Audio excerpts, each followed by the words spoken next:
Epilogue. A few days later, early in the morning, the plow came through the garden.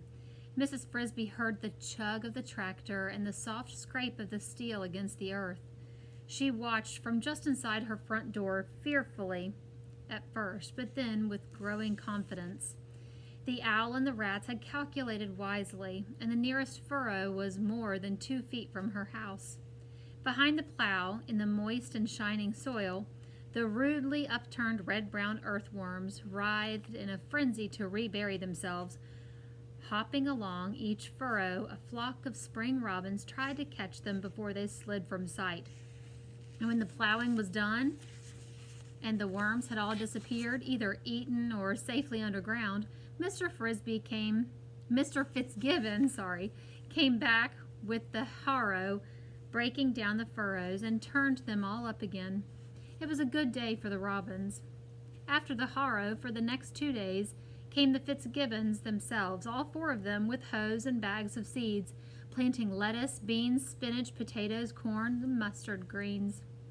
Mrs. Frisby and her family kept out of sight.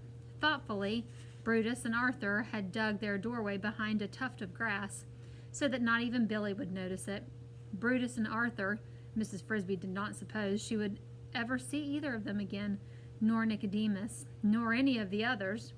Brutus, after swallowing Mr. Age's medicine and resting for half an hour, had gone on his way into the forest to join the colony in Thorn Valley.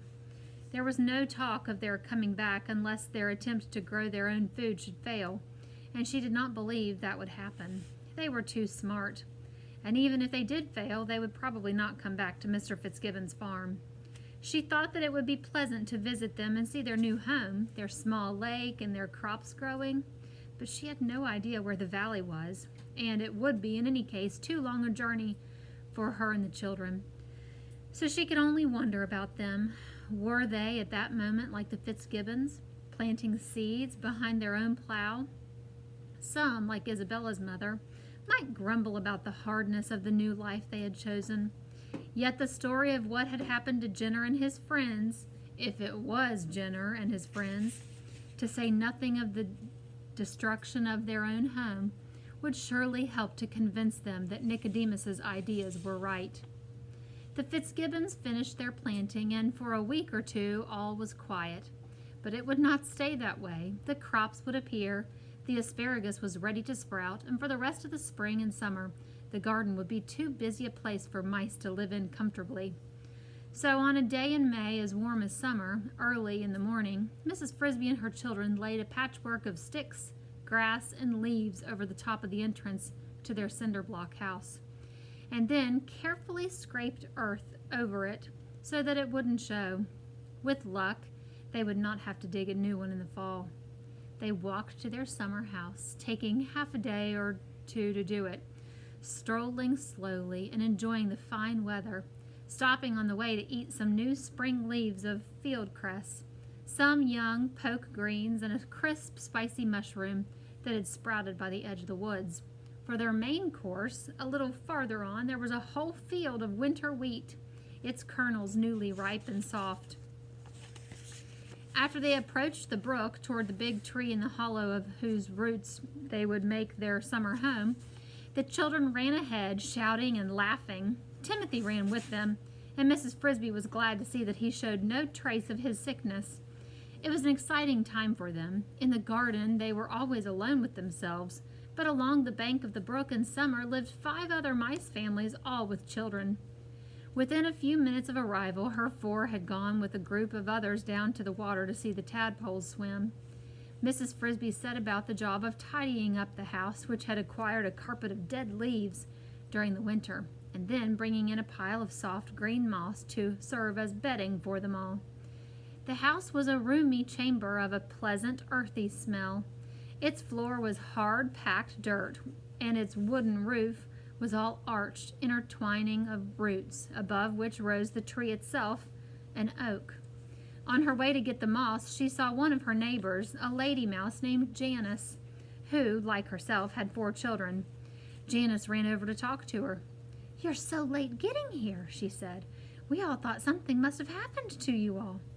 "No," said Mrs. Frisby, "we're all fine." But don't you live in the garden? Janice persisted. I should have thought you'd be afraid of the plowing.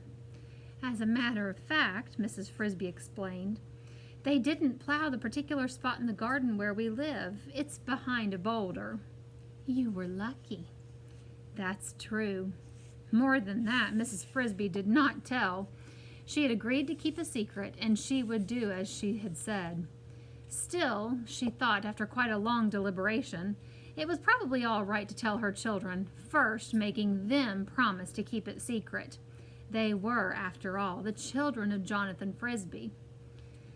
For all she knew, and for all Nicodemus knew, they were likely to turn out to be quite different from other mice, and they had a right to know the reason.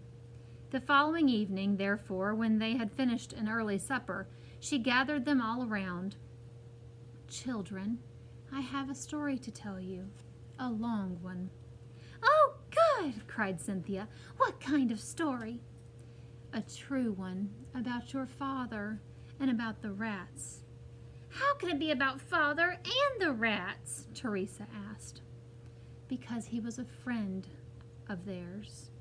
He was? Said Martin incredulously.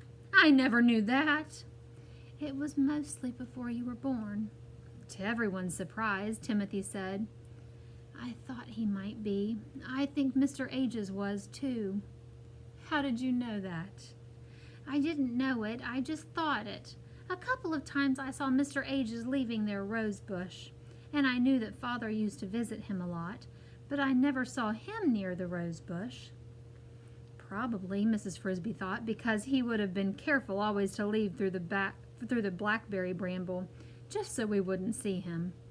They sat down outside the entrance to the house, and at the beginning, with her first visit to the rats, she told them all that she had seen and done, and all that Nicodemus had told her. It took a long time to tell it, and as she talked, the sun sank low, turning the sky red and lighting the tops of the mountains, which, beyond, somewhere, the rats of NIMH were living. The children's eyes grew round when she told them about the escape from NIMH, and even rounder when she described her own capture and escape from the birdcage. But in the end, the eyes of Teresa and Cynthia were filled with tears, and Martin and Timothy looked sad. Teresa said, But, Mother, it's terrible. It must have been Justin. He saved Brutus and then went back. And he was so nice, Mrs. Frisby said. It may have been Justin. We can't be sure. It could have been one of the others. Martin said, I'm going to find out. I'm going to go to the Thorn Valley somehow, someday. But it's too far, and you don't know where it is. No, but I'll bet Jeremy knows. Remember, he told you the rats had a clearing back in the hills. That must be Thorn Valley. He thought about this for a minute. Then he added, He might even fly me there on his back the way he did you. But we don't know where Jeremy is either. We don't see the crows down here, Mrs. Frisby reminded him. No, but in the fall, when we go back to the garden, I could find him then. If I got something shiny and put it out in the sun, he'd come and get it. Martin was growing excited at his idea. Oh, Mother, may I? I don't know. I doubt that the rats will want visitors from the outside. They wouldn't mind. After all, you helped them, and so did Father. I wouldn't do any harm. It's not something we have to decide tonight, said Mrs. Frisby. I'll think about it. And now it's late. It's time for bed. The sun had set. They went into the house and lay down on the soft moss Mrs. Frisby had placed on the floor of their room under the roots. Outside, the brook swam quietly through the woods, and up above them the warm wind blew through the newly opened leaves from the big oak tree. They went to sleep. The end.